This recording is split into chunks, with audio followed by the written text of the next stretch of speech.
911, where is your emergency? There's a body hanging off the bridge, no head. There's a dead body. Anything happened to her? Just worried.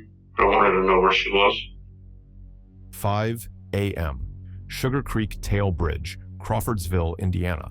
A woman driving through a deserted stretch of road comes to a sudden stop.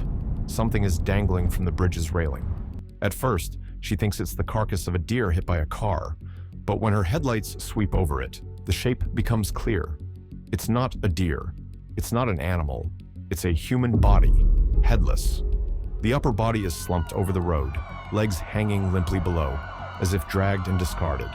The skin is pale, purplish, no fresh blood, only dark bruises along the arms and calves.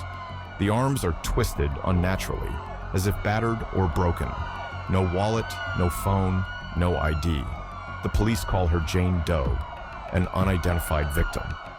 Hi, my name is Michael Parks, and me and my wife, we kind of got into an argument Tuesday, and I haven't seen her, and I'm getting worried. That same morning, as police process the scene at Sugar Creek Bridge, a man calls the station. His name is Michael Parks. His voice is calm, showing no signs of panic or grief. He says his wife went missing on Tuesday. They had argued. She walked out of the house and got into a stranger's car. He doesn't know who it was, only that it was a white or silver Civic. It sounds routine, a missing person case after a marital spat. Nothing unusual, until police ask for identifying marks. Michael says his wife has a tattoo on her shoulder, a heart, his name inside it. That detail silences the room. On the headless body found at dawn, there's a heart tattoo with the name Michael in the center. This is no longer a missing person case. It's a murder, and Michael Parks, no matter how calm he tries to appear, has just confirmed that the headless body under the bridge is his wife.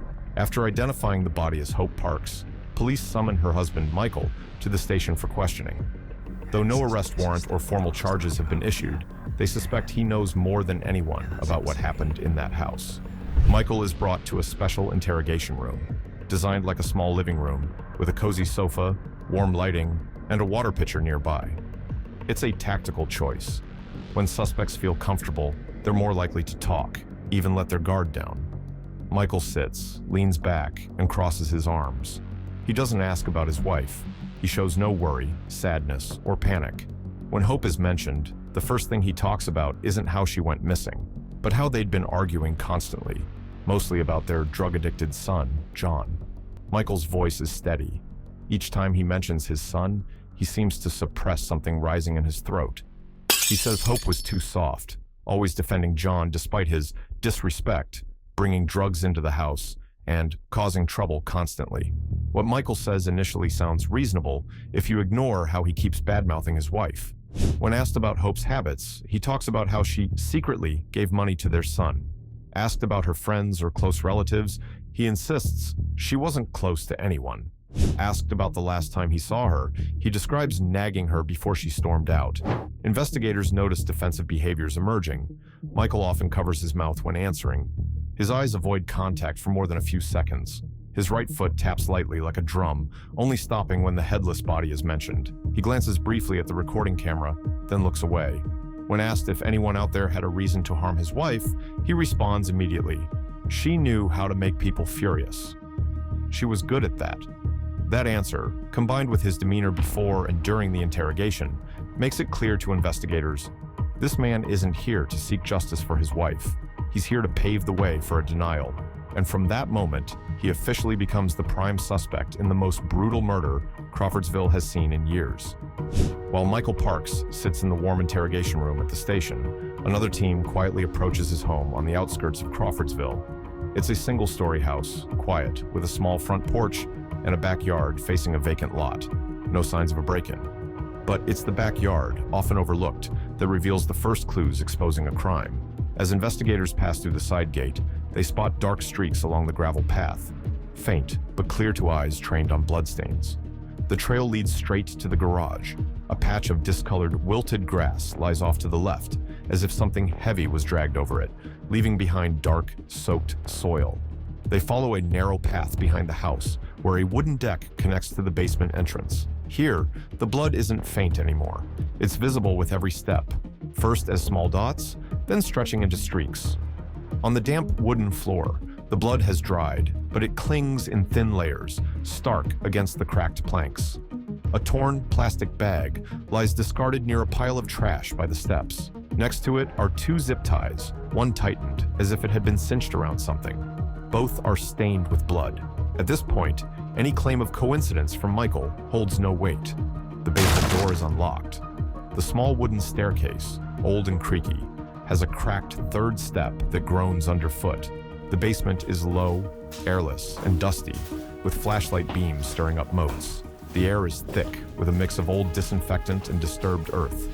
The thin layer of dirt on the concrete floor isn't packed down. There are fresh scratches, drag marks stretching from the stairs deep inside. Investigators angle their lights across the surface, revealing clear, straight lines from dragging something heavy. Too precise for rats, too obvious for coincidence. In the far corner, where old ventilation pipes are haphazardly stacked, something stands out. Some pipes are detached and piled unevenly, as if hastily placed to hide something. When the pipes are moved, a shallow depression in the ground appears, covered with sand, dry leaves, and bits of cardboard. At its center is a black plastic bag, carefully wrapped, tightly twisted, tied with a strip of cloth. When opened, its contents need no further confirmation. A human head, intact but cold and rigid, its features distorted by time, moisture, and death. Hope Parks, the missing woman, has been found. No longer a vague victim, no longer a question. She is dead, and her death is confirmed right in the basement of the home she once lived in, with the husband who promised to protect her. 4 days after the first interrogation, Michael returns to the station. No lawyer accompanies him. He asks to speak with the same investigator. This time, his voice is softer. He says that after their argument about their son, he went to the back porch to shoot a groundhog. When he came inside, the gun was still loaded. He placed it on the kitchen table, intending to clean it. In a moment of carelessness, the trigger was pulled. The bullet hit Hope while she was cooking. He says he panicked, didn't know what to do. So he cleaned the blood, hid the body, and severed the head to prevent identification. Everything, according to Michael, was a chain of accidents. Police record it all, but no one believes him. Forensic evidence shows the bullet was fired at point-blank range. The burn marks around the entry wound are clear, indicating the muzzle was nearly touching her skin when the shot was fired. Michael never called for help, never attempted first aid, made no effort to save the wife bleeding out in front of him. From the moment the gun fired, every action Michael took had one purpose: to erase evidence. If this was an accident, he wouldn't have buried a human head in his basement.